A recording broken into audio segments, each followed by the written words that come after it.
দোকানে গাড়িতে bundle bundle note, police দেখেই গাড়ি ফেলে চম্পট যুবকরা। গাড়িতে নেই কোনো নম্বর প্লেট, গাড়িতে উদ্ধার 6.5 লাখ টাকা নগদ। উদ্ধার করা হয়েছে 15 থেকে 16টি ডেবিট ক্রেডিট কার্ডও। আমাদের সঙ্গে রয়েছেন প্রতিনিধি শরদেন্দু। শরদেন্দু, কার গাড়ি? এত টাকা গাড়ির মধ্যে কিভাবে? কি খবর এখনো পর্যন্ত পুলিশ বলছে?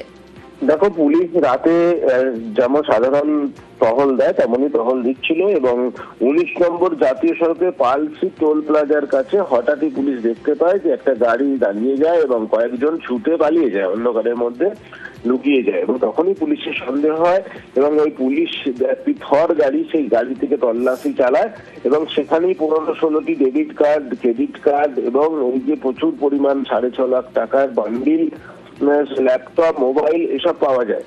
এখন পুলিশ মনে করছে যে এই যারা গাড়িতে ছিল তারা কোনো ক্রাইমের সঙ্গে যুক্ত ছিল এবং সে কারণেই তারা গাড়িটিতে নম্বর প্লেট খুলে রেখেছিল এবং গাড়ি পুলিশ দেখে তারা চম্পট দিয়েছে।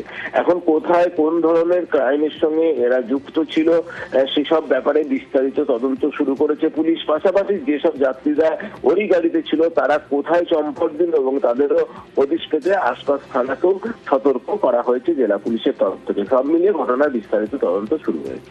বেশ, ধন্যবাদ।